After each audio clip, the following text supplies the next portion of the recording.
Balangir district रे गोटे नुआ वैकेंसी आसी अछि एसटी स्कूल ले वर्क एंड इंटरव्यू प्रोसेस रे आपनकर सिलेक्शन हबो।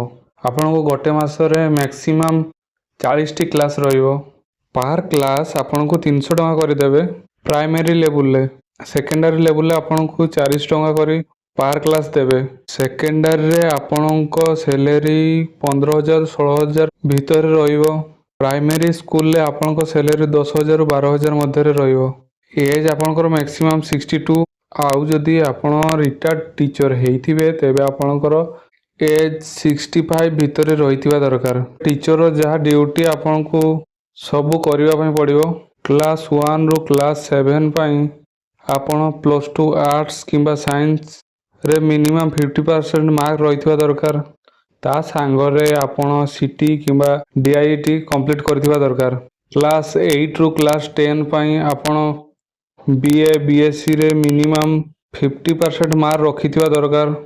ता सांगरे बीएड करथिबे। भागलपुर ब्लॉक रे आपणकर SSD high school TGT arts 3टा पोस्ट, सीबीजेड गोटे पोस्ट, पीसीएम गोटे पोस्ट, संस्कृत गोटे पोस्ट, पीटी रो गोटे पोस्ट। पाटनागढ़ रे टीजीटी आर्ट्स 2टा, टीजीटी सीबीजेड रे गोटे, पीसीएम रे गोटे। देवगां रे टीजीटी आर्ट्स 2टा, सीबीजेड रे गोटे, पीसीएम रे गोटे, पीटी रे गोटे। खफराखल रे टीजीटी आर्ट्स 2टा, टीजीटी सीबीजेड रे गोटे, टीजीटी पीसीएम रे गोटे, पीटी रे गोटे। साइंताला ब्लॉक रे टीजीटी आर्ट्स 2टा, टीजीटी सीबीजेड रे गोटे, टीजीटी पीसीएम रे गोटे। तितलागढ़ ब्लॉक रे टीजीटी आर्ट्स 2टा, टीजीटी सीबीजेड रे गोटे, टीजीटी पीसीएम रे गोटे। बलांगीर ब्लॉक रे टीजीटी आर्ट्स 2टा, टीजीटी सीबीजेड रे गोटे, टीजीटी पीसीएम रे गोटे, पीटी रे गोटे। टोटाल आपनकर पोस्ट रहउची 33टा। पोस्ट आउरी बढ़िबार संभावना भी अछि। इंटरव्यू प्रक्रियाटा आपनको ईमेल बा व्हाट्सएप माध्यम रे जणाई दिया जिवो। सिलेक्शन प्रोसेस आपनको कैरियर वेटेज रु 50% निया हो, टीचिंग एक्सपीरियंस रु 30%, इंटरव्यू रु 20%, टोटल 100 मार्क। कैरियर वेटेज रे फर्स्ट डिवीजन हेले 50 मार्क और सेकंड डिवीजन 50% हेतिले 30 मार्क। टीचिंग एक्सपीरियंस 1 ईयर हेतिले 10 मार्क्स, 2 ईयर हेतिले 20 मार्क्स, 3 ईयर हेतिले 30 मार्क्स और इंटरव्यू रे 20 मार्क्स, टोटल 100 मार्क्स। अप्लाई केमिति करिवे? आम व्हाट्सएप ग्रुप रे जॉइन हे जिवे। आपनको ए पीडीएफ टी मिल जिवो। The district welfare office Balangir. Form टी टोटल कैपिटल लेटर रे फिलअप करिवे। फर्स्ट पासपोर्ट साइज फोटो लगे देवे।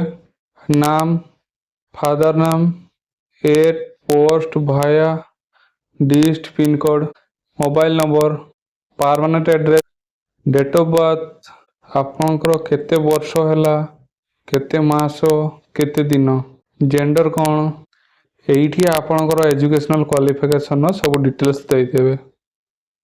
केबे पास करिसंती, को यूनिवर्सिटी, मैक्सिमम मार्क केते, आपण के सिक्योर करिसंती, परसेंटेज केते। जदि आपण एक्स सर्विस मैन हेथिबे या सांगरे आपणकर सर्टिफिकेट टा अटैच करिवे।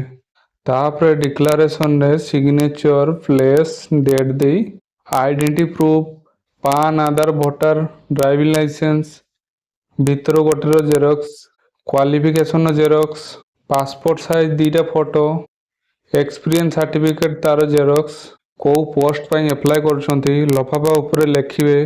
तापर गेस्ट टीचर लिखिवे एंड एई एड्रेस रे सेंड कर देवे।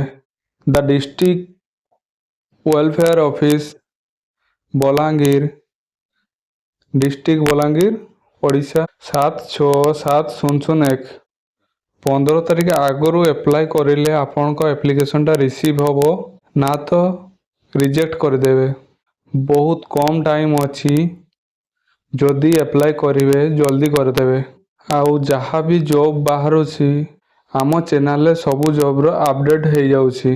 आपण सब्सक्राइब करी चैनल रे जोड़ी रहिले सबु डिटेल्स आपण अपडेट पाई जिवे।